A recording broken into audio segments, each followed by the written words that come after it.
Okay. Hello, everyone. I'm George Mendoza, and this is the sixth episode of the Philippine Ruby Group podcast. As usual, I'm still waiting for other people to come in to this hangout. While still waiting, let me give a brief overview of what this episode will be about. So, as mentioned in the Facebook group, we'll try something different with this podcast. We'll in every podcast uh, we'll just cover and we'll just share anything that might be interesting related to Ruby and programming. So we won't have a single topic anymore in each episode. Uh, so that's pretty much it. In my case,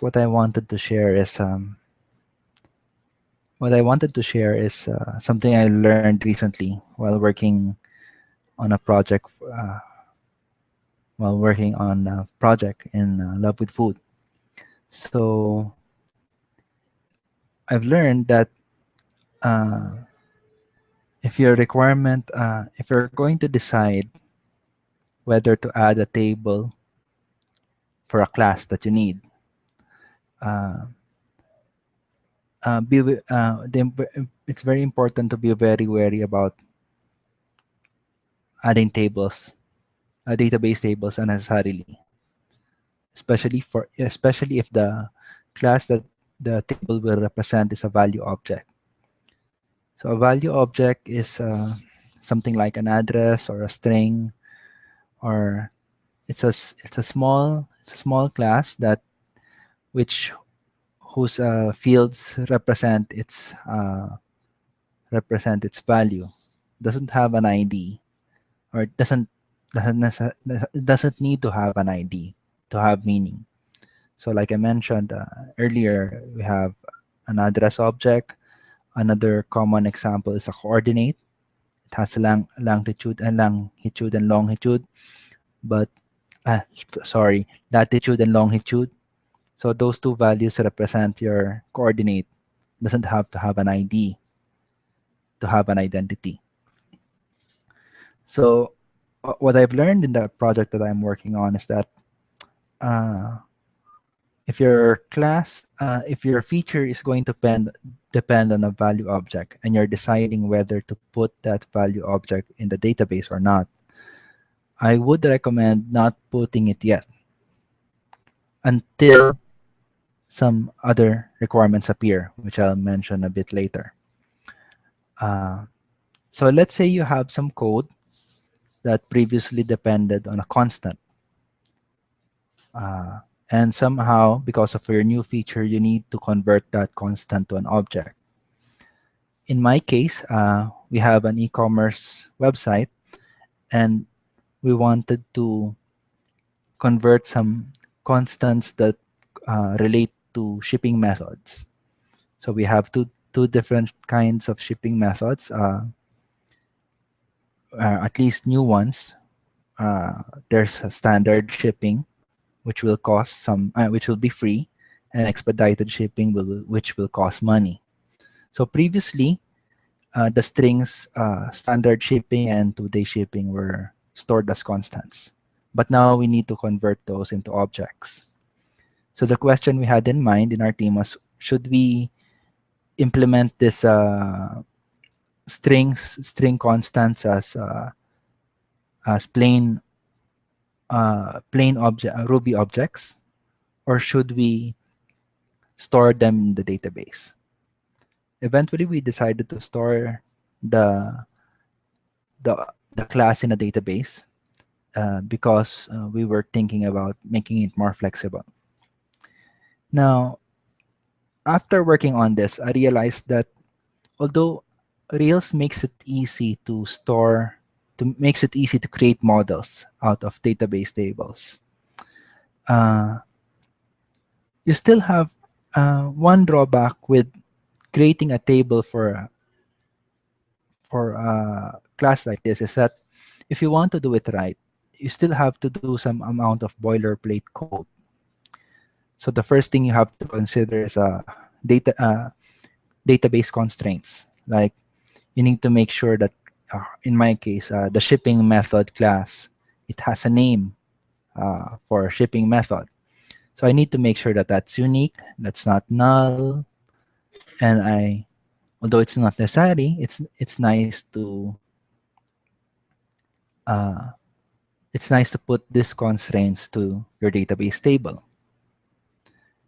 Another thing to consider is that if your value object is related to some other value object, like say your value object belongs to some other object, then you have to establish the relationships between them. And if you want to do it right, then you have to put some indices, database indices for the foreign keys of those tables. Finally, as we mentioned earlier that you have to set up database constraints, uh, it would be good to also uh, to duplicate that those rules, those constraints as validations in your model. So those are multiple kinds of boilerplate code that we have to consider: constraints, indices, validations. Um, like I mentioned, Rails makes it easy to set up a model based on a table through ActiveRecord, but still you still have to do some boilerplate code to do it right. So that's one reason why. That's one thing that I didn't anticipate while working on this. While turning while working on this project where I had to create a value object and store it in a database. A second reason for being careful with storing value objects in the database is that it requires several migrations. It requires a migration, of course, and if you have several, then you have to maintain several migrations.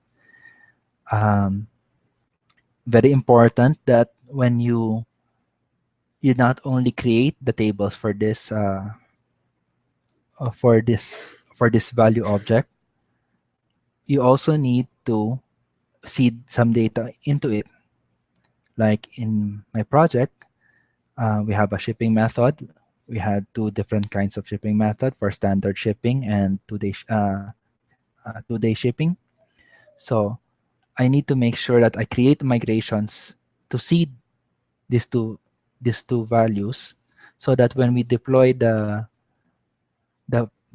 feature to production, or if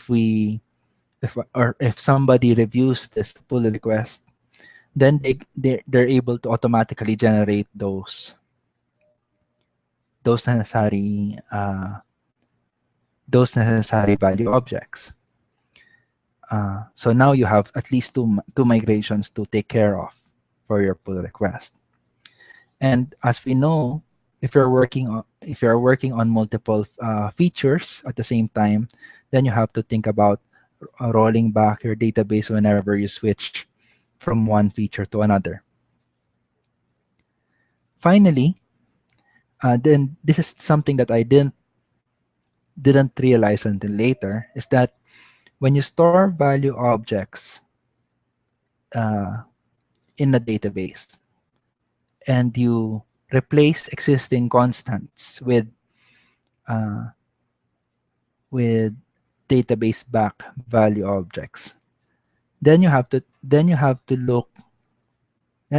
make sure that the tests that previously depended on those constants uh, can still run, must be able to run, because we've changed our code from depending from static constants to dynamic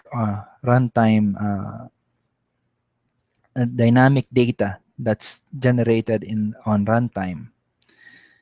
We now have to create fixtures for the value objects where it is used. Sorry about the phone. Uh, this might not matter much in unit tests, hopefully, But I've noticed that in acceptance tests, this becomes a big. You'll just notice that a lot of features are failing, and that's to be expected. It's also a bit. It's with regard to this acceptance test, I still have to figure out a good way to make it easy to set up the data, the fixtures for this value objects. So that's something for a later podcast maybe. So those are three problems that those are three problems I've encountered while trying to store while designing a value object and implementing it as a database model. What I would recommend first is that before you go to that route, you check first if it's possible to store your value object as a plain Ruby object. So basically, you just have a class that represents that value object, and you set up and you have some and you have its data backed in maybe in a YAML file or even in the class itself. So that way, you don't have to worry about these three concerns that I brought up earlier. When would you want to use ActiveRecord to store a value object? What I've learned is that the best time to convert such a value object class into ActiveRecord is two things. If the fields of that value object is required in some kind of query, maybe it's a condition in some kind query, or it's a result of some kind of query. Or another reason is if it's a requirement for your admin to be able to manage those value objects, meaning they can add additional value objects or edit their values and so forth, so on and so forth. But otherwise, if you're if the value of your value objects are constant, then what I would recommend is just store those, implement those value objects as plain old Ruby objects for now. If you want something fancier, you can check out this gem called ActiveHash, which makes it easy to set up non-database back data. So that's it for me. Thank you very much again for checking out this podcast. Hopefully, we'll see again each other next week. Okay. Take care of yourselves and have a good day.